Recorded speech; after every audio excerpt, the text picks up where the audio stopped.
Hey guys, this is Justin from AndroidMeter, and today I wanted to do a video comparison of the LG Optimus G on Sprint compared to the Optimus G on AT&T. A couple weeks back, our author Nick Terry did a review on the AT&T variant, and he went over very heavily on the software and the hardware of the one phone, but I wanted to compare it to the Sprint one. So instead of doing a whole different video on the Sprint one, I figured I would just do a comparison because really the only difference is the hardware.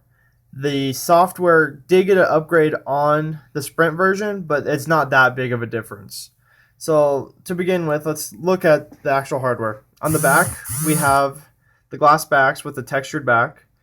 Um, the AT&T one has their logo on it, while the Sprint one only has the LG logo. Nowhere on the Sprint one does it actually have Sprint logo, so it's very nice. It's very clean looking. It almost looks like a international or unlocked version. The big other thing on the back is the camera. On the AT&T one, there's the 8 megapixel with the flash, and on the Sprint version, it's like the international one where it has a 13 megapixel camera. The thing is that I don't like about the Sprint version is that the camera is actually raised from the back, if you can see that. So it does get in the way sometimes. I feel like sometimes I'm going to scratch the glass over the camera, but it's okay. And the last thing on the back is the speaker grills, which can be found at the bottom. So going around the actual sides, they both have pretty much the exact same thing. On the right hand side, they both have their power lock and sleep button. On the top, they both have mic and 3.5 millimeter headphone jack. Left, they have volume rocker, which I gotta say, these are a little different because the Sprint versions like protrudes in the middle. I'm not sure if you can see that. And then the AT&T version actually dips into it. So just a slight difference. On the bottom, we have two screws that just hold the phone together on both. Then 3.5 millimeter, or not 3.5, but micro USB cable. Wow, I'm just messing up. And another mic. One difference on the AT&T version, one that doesn't have on the Sprint one, is on the side you have a cover that, when lifted up, allows you to get into your SIM card and your micro SD card slot. The only other physical difference is the actual sides. On the Sprint version, there's a chrome band and it's just very solid feeling. It's very squared off. I mean, it's rounded on the back, but the actual sides are very square. It feels like a quality product when you hold it. It doesn't feel like you're going to slip or anything else. The AT&T version, the sides are actually rounded. So let's see if we can see that when we compare these.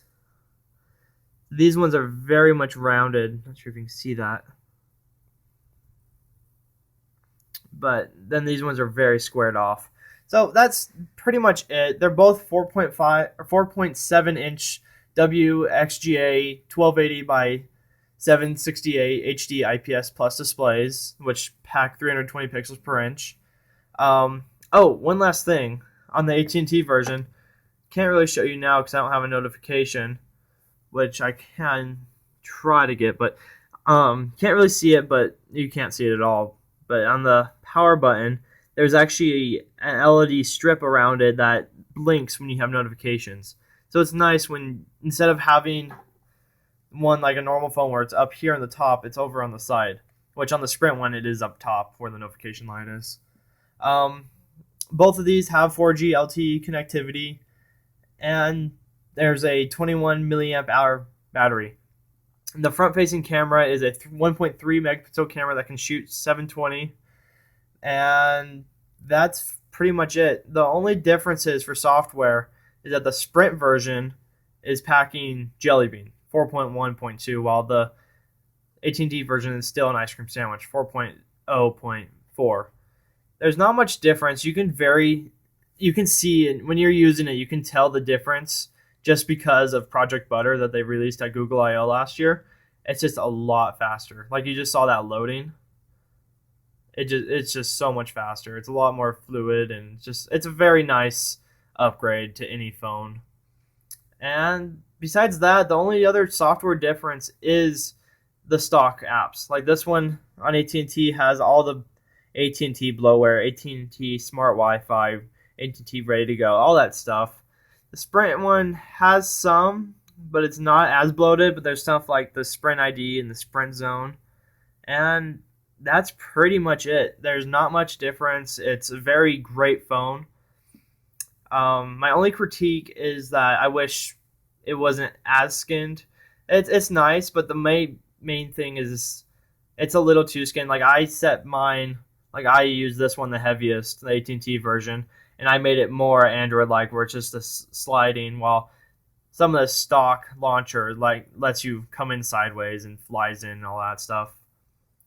Oh, the only other thing I wanted to say is they both have Gorilla Glass 2 on them, and so that's supposed to make them very scratch resistant. Like I mean, I've got this phone from LG. They both came from LG, and they're both review units. But when I got it, the Sprint version, there was like hundreds of tiny little scratches across the front. I would think that with Gorilla Glass 2, it wouldn't be so bad, but it really is. And another thing is these things dent very easily. I got it, and like the AT&T one, you can see it a lot. There's like a dent right up here. There's the chrome and the edges and stuff dents very easily. That's at least what I guess.